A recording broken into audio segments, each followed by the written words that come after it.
asking one simple question. Hit it. That was good. I wonder what the question is. So we're gonna find out. We're gonna find out today. Yeah. It's Monday night. Welcome to spring. Yeah. Welcome to a fresh new episode of the Fitness Avengers, where we fight fat, frustration, and fitness fakes. I'm your host, master trainer and author, Tony Arreola from TotalBodyProject.com, on a personal mission to help you live your life fit. Coming at you every Monday night on Facebook and YouTube live. Woo! All right. Welcome to the show. I just need to get motivated. I used to think that, and that's wrong. That's just completely wrong. Today, we're going to talk about a lot of things. We're going to talk about how to avoid the silent assassin in your fitness show, because common knowledge isn't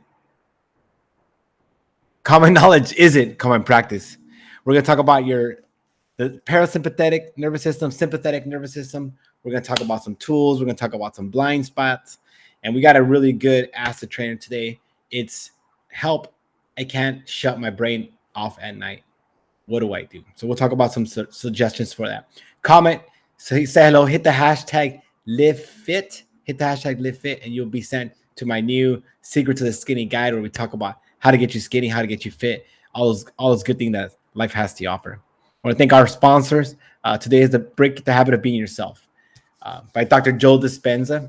He's got awesome books that really talk about what we're going to talk about today, which is how do we break the habit of being yourself, which is kind of cool, a little meta.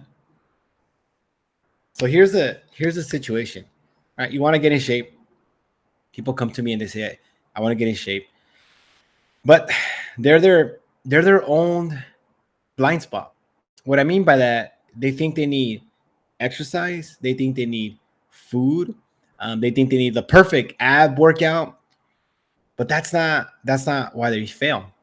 And today we're going to talk about exactly what people do that they fail to see that causes these epic failures. But first, let's talk about the bike in the back over there. As you notice, it doesn't have any wheels. That's never good. But if you see my bike without wheels, that is not good.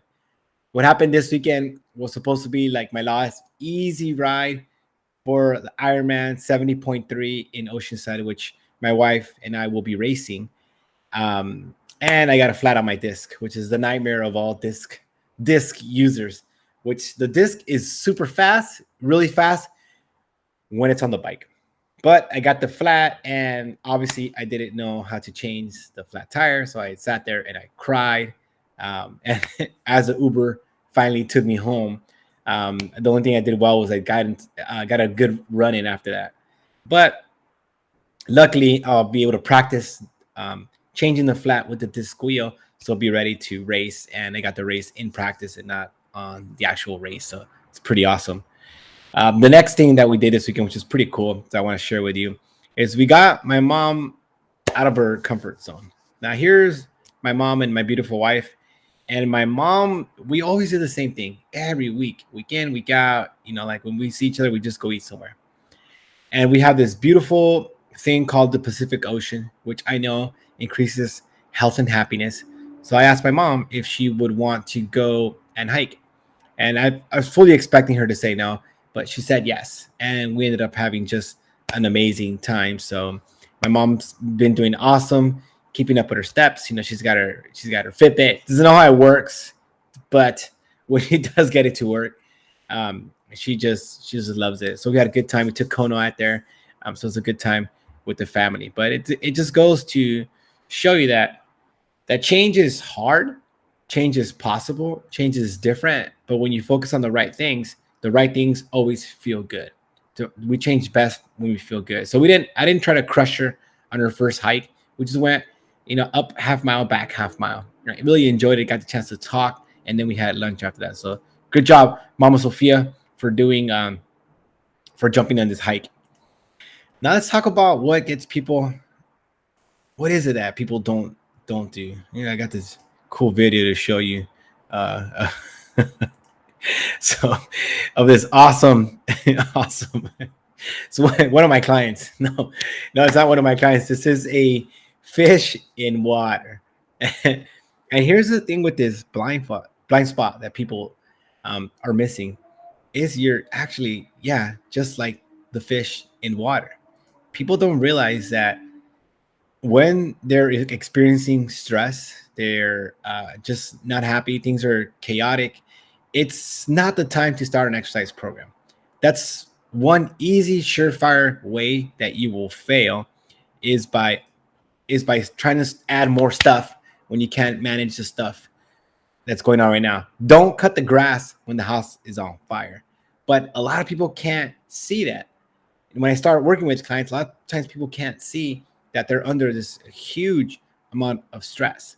And if you're under a lot of stress, don't worry about exercise and nutrition and changing your lifestyle because it's just not going to happen. You really have to put out the fire first before you can start investing in your health and wellness. Because chronic stress, the human body is not designed for chronic stress, right? We have these two systems, the sympathetic nervous system and the parasympathetic nervous system. The sympathetic nervous system is the fight or flight response, right? Pupils dilate, heart rate races, metabolism slows. Basically, your body, like blood goes to the extremities, so you can fight, so you can run. But if you're experiencing chronic stress, you're literally running from the tiger 24 hours a day, 7 days a week, right? If you're thinking these thoughts at night, the thoughts are waking you up, you can't sleep well, you get up, you check your email, the boss needs this, blah, yada, yada, boom, boom, boom, boom. And now you're in chronic stress and the body's going to break down, which is the sad part. So the body's going to break down, but you can't make time to go exercise because you're under constant amount of stress. So it's not going to help. What you want to do is get this parasympathetic nervous system, and that's kind of like the parachute. It stops you, it calms you down. It's the rest and digest system, and it helps you really. That's when your body is really thriving. So we want to get you out of the sympathetic nervous system, like the fight or flight, and get you into this rest and digest phase. So we'll talk about more about how to actually trick the body. But here are just some of the things that happen with chronic stress, right? Chronic stress, it's the human body is not designed for it. So emotional symptoms. And if you know somebody that's like this, put them in the chat. no, don't put them in the chat. That's not going to be a good idea. Just know that they're under a lot of stress, and just try to be there for them because they're fighting a fight every single day. They're essentially running from a tiger from the morning they get up to when they try to go to sleep. So emotional symptoms: easily agitated, they're frustrated, they're moody, they feel overwhelmed, they lose control, or they need to take control over every situation. They have difficulty relaxing, have difficulty quieting their mind. They feel bad about themselves, low self-esteem. They feel lonely, worthless, and depressed, and they avoid others. So this is just the emotional damage from someone who's under chronic stress. Now, how does it show up in the body, which is my area? Low energy, headaches, upset stomach, including diarrhea, constipation, nausea, constant aches, pains, intense muscles, chest pain, rapid heartbeat, insomnia, frequent colds, infections, hormone, metabolic disruption, nervousness and shaking, cold or sweaty hands and feet, dry mouth, they grind their teeth. Man, it's like, let's drink some water. It's like stressing me out, man. Talking about stress. Don't let this happen to you. Don't let this happen to you. Now, here are the cognitive symptoms: constant worrying, racing thoughts, right? So thoughts just come, forgetfulness and disorganization, an inability to focus, poor judgment, being pessimistic or only seeing the negative side, which is crazy. This is the brain, right? So now we know our body's going to break down. Emotionally, we're going to be troubled and we can't think. So this sound, and the worst part, right, is that, but people that are in this chronic stress don't know that they're in it. Most of them are just kind of swimming around, woo, just kind of like, what's going on, guys? But actually, they're in a tremendous amount of hurt. So we're going to try to help these guys first. right? So if you're watching live, hit those emojis, hit those likes. Hola, Diana. Diana made it. Woo! She's got a hat today. I went with the black hat today. Trying to keep you guessing. Keep you guessing. Drop a comment. Hit the hashtag Live Fit to get my secret to the skinny guide. And we're actually in the process of rebranding all the books too. So I'm excited for a new launch. My new book's gonna get ready to come out, which I'm super pumped. And I'll have more on that in the coming weeks. So let's talk about it, right? We identified stress as a problem. The emotional, physical, and cognitive things they're just not good for us. So first thing we want to do is we want to gain awareness. You want to realize that this is an issue that's in your life and that it doesn't go away unless you work on the skills to solve it. And I'll tell you, this was the reason it hit so close to home to me is because for a long time, I didn't really experience any type of stress. I was like, okay, like happy go lucky. I didn't even use the word because I was like, oh, well, whatever. But then COVID hit. And I remember COVID, 2 years. I think the anniversary is this week of the shutdown of 2 years where things were just crazy. But for the first time in my life, I experienced this thing called stress. And it was extremely problematic. Trouble sleeping, kind of worried about the future, not knowing when this thing's going to end, when they're going to reopen the gym, what's going to happen with my livelihood. And it felt really, really bad. So much so that I decided to get another certification. One was a year-long program, but the other one was in sleep recovery and stress management. So I can learn how to better cope with this. And what I found is that helping my clients deal better with stress really helped open them up.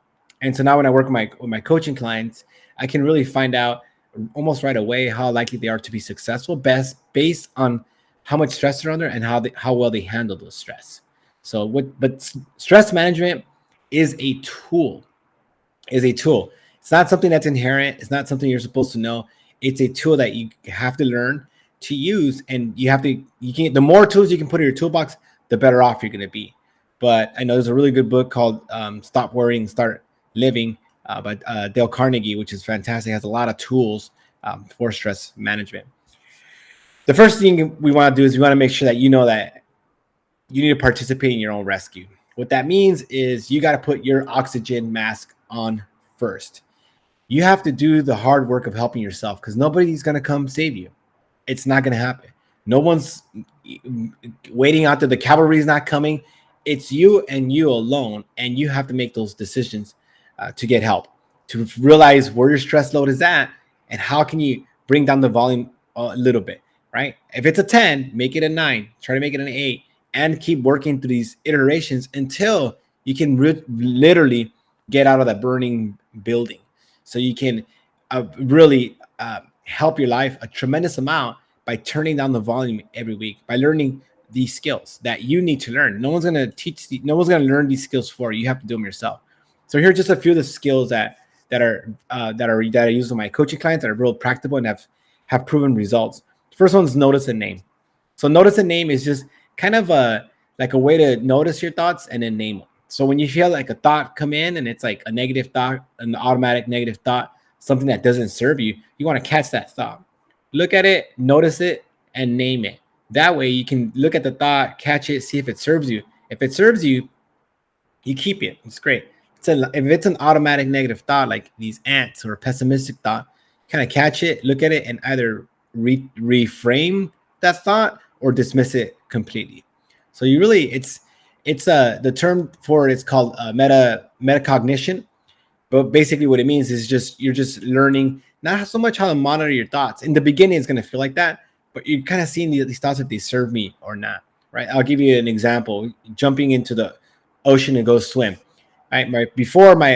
First thing I would say is like, oh, I suck at swimming. I'm gonna drown. Oh, my mom's down here. Hey, Munch. Hey, what's up, Munch? Good job with your hike, Mom. Good job with your hike. It's good when my mom supports me. Finally, right? The show's been on for, I don't know, a couple years now. The next tool that we want to talk about is, I was giving you an example of the swimming. So you jump in the pool or the ocean, and the first thing I would think is like, oh man, I'm going to drown here. It's cold. I suck at swimming. And I didn't even know that I kept saying that over and over and over again. I probably said it like hundreds, if not thousands of times to myself. right? And that's the worst thing you can do. It's like a little coach that tells you suck all the time. That's not fun at all. So we noticed that thought. I was like, oh, I'm having this automatic negative thought a lot. So now we work on changing the story, which is I'm not a great swimmer yet. I haven't completely mastered swimming. I'm working to become a better swimmer every day. I'm swimming better than I was last year and the year before that. So now you have thoughts that serve you, that really help promote who you are with your values, your goals, and your identity. So that's how these things kind of align. The next one that you can kind of use your body is we talked about that parasympathetic nervous system, which is the rest and digest, but you can actually trick your brain with physical cues, which is pretty cool. So what happens when you run from tigers? The tigers are coming. And you run and you run and you run like, oh, it's going to eat me. And then you hide and then you're safe. And then what do?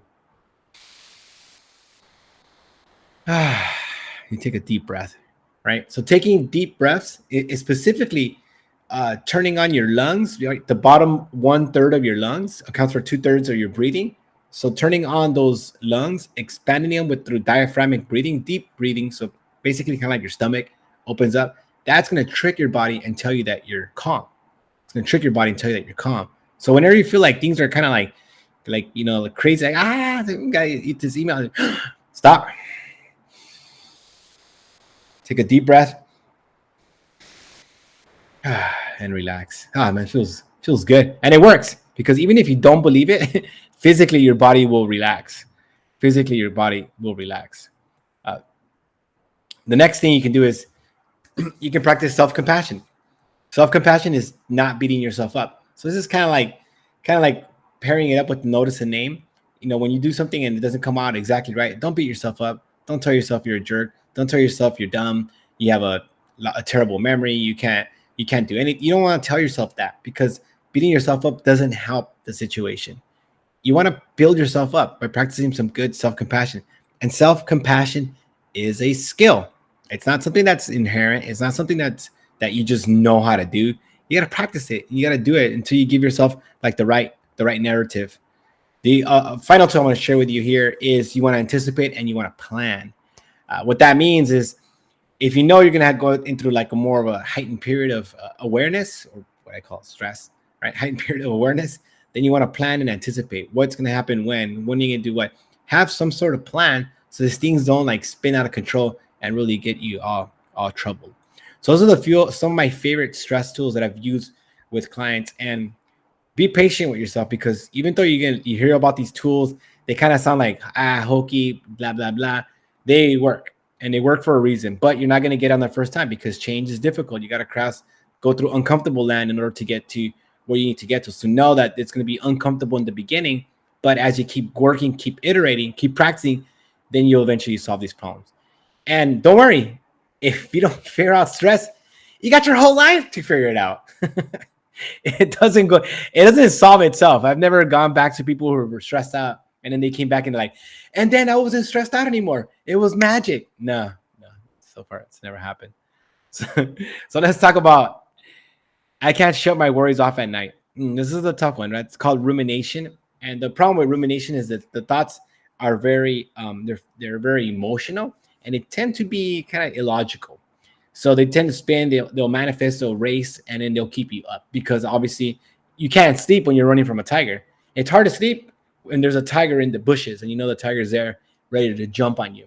So a couple things that you can do to help shut off those worries is you can do what's called a worry journal. You can box out, 15 clients. One of my clients asked for like an hour and you just write down all your worries. And the reason that writing it down helps is because it takes it from something emotional and unprocessed, and it makes it into more into an analytical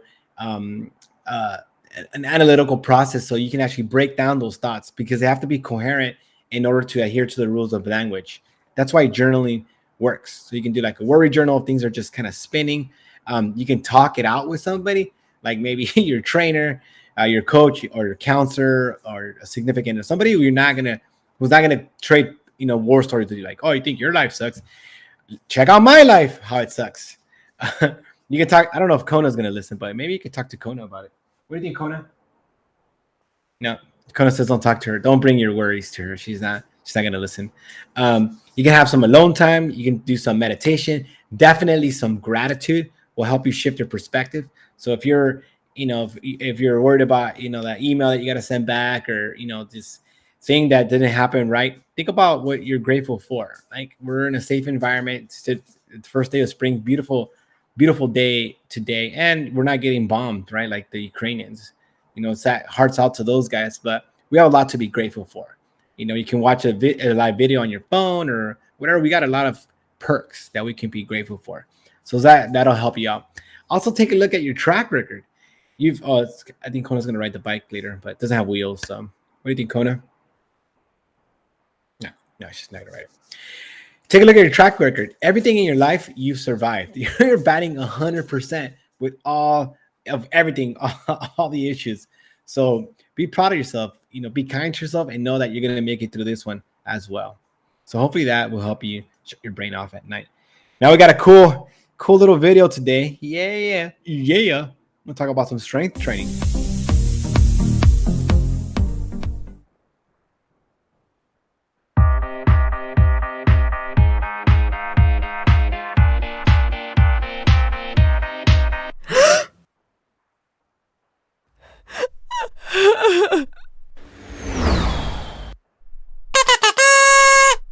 I thought you said you were going to work out every day this month.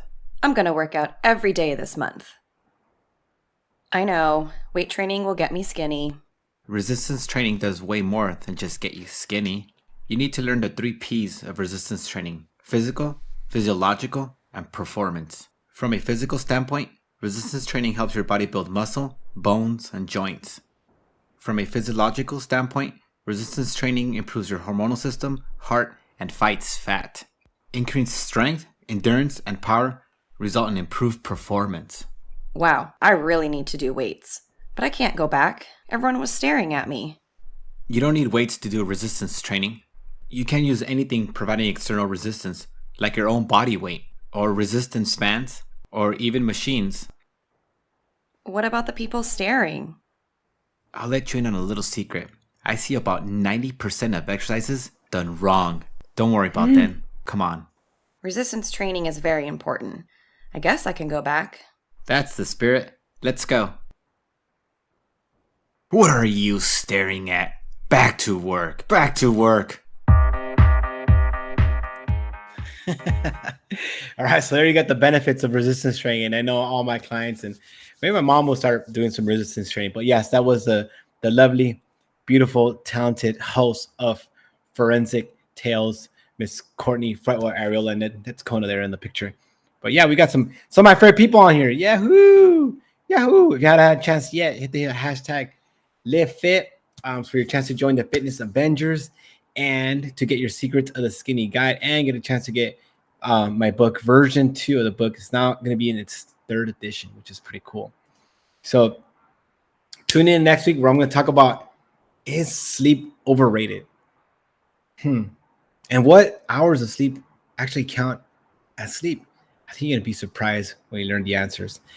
Again, my name is Tony Arreola. My purpose in life is to teach you, help you unlock health and wellness in your life. You're the reason I exist. Thank you so much for tuning in. I love my family. My mom, we did it. We did the hike, and it's almost time for Oceanside Racing. So we're going to take it away into our awesome podcast host. Oh, no, that's the wrong video. Just kidding. Thank you for watching the Fitness Avenger live show.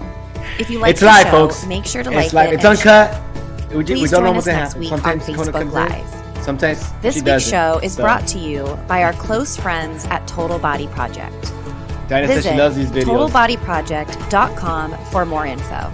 Yeah, we like them too, Diana. Woo!